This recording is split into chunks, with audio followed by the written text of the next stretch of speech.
یہ زمین ہے تو بہت چھوٹی سی، لیکن ہے انسانیت کے بہت بڑے حصے کا مرکز نگاہ۔ یہاں بسنے والی آبادی بھی اتنی بڑی نہیں، لیکن اس کی خبروں پر دنیا کی نظریں ہیں۔ یہ وہ جگہ ہے جہاں پر ہونے والے واقعات سے لوگوں کے دل بدل جاتے ہیں۔ یہ ہے سرزمین بابرکت یعنی فلسطین۔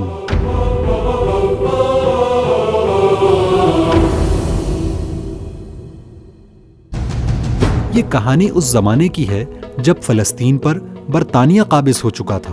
جرمنی کے ایک اخبار کا نمائندہ لیوپولڈ وائز، جو صحافی تھا، یہودی تھا، فلسطین میں ہونے والے واقعات کی رپورٹنگ کے لیے 1922 میں جرمنی سے فلسطین کی طرف بذریعہ ٹرین روانہ ہوا۔ ایک اسٹیشن پر لیوپولڈ کے کمپارٹمنٹ میں بیٹھا مسلمان عرب بدو کھڑکی سے ایک کیک لیتا ہے اور پھر اس کیک کو 2 حصوں میں تقسیم کر کے ایک حصہ لیوپولڈ کے حوالے کر دیتا ہے۔ لیوپولڈ ہچکچاتا ہے تو وہ بدو عربی میں کہتا ہے کہ تم بھی مسافر ہو اور میں بھی مسافر ہوں، تمہارا راستہ اور میرا راستہ ایک ساتھ ہے۔ تھوڑی دیر بعد ٹرین غزہ میں داخل ہو جاتی ہے۔ خود غرض اور مادہ پرست یورپ سے آنے والے لیوپولڈ کے لیے یہ چھوٹا سا عمل بہت بڑا عمل بن گیا۔ وہ جو عربوں سے تعصب رکھتا تھا، اب عربوں کے متعلق اس کی رائے بدل گئی، اور اس واقعے نے بالآخر فلسطین جانے والے اس یہودی صحافی کا دل اور دماغ مکے کی طرف موڑ دیا، اور ایک مرحلے پر سورہ تکاثر پڑھ کر یہ یہودی اپنی بیوی سمیت مسلمان ہو گیا۔ دنیا اس کو علامہ محمد اسد کے نام سے جانتی ہے۔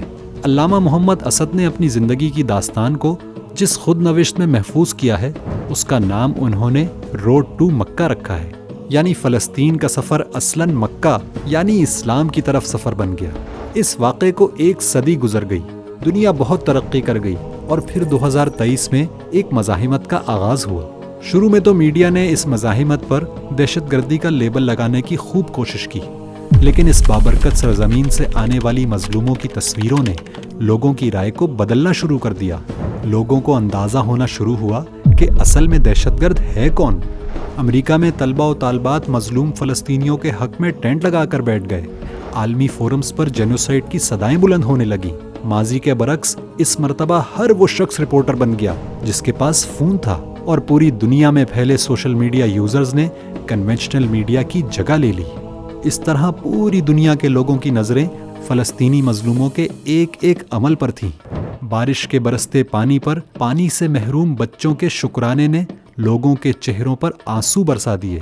اپنی مردہ نواسی کی لاش کو ہاتھ میں لے کر چومنے والے اور بعد میں خود شہید ہونے والے پیکر وفا نے لوگوں کے دلوں کی دنیا بدلنی شروع کر دی۔ لوگوں نے مظلوم انسانیت کی سسکیاں دیکھیں، لیکن ناشکری کے بجائے شکر، فرار کے بجائے عزیمت اور غداری کے بجائے وفا کو دیکھا۔ فلسطین میں ہونے والے مظالم اور وہاں کے لوگوں کی مزاحمت نے لوگوں کی توجہ مکہ کی طرف کرنا شروع کر دی۔ یہ کس قسم کے لوگ ہیں؟ یہ کیسے اس رویے کا مظاہرہ کر رہے ہیں؟ ایسے ہی نہ جانے کتنے سوالات کے جواب جاننے کے لیے اسلام کے حوالے سے کتابوں کی فروخت میں اضافہ ہونا شروع ہو گیا۔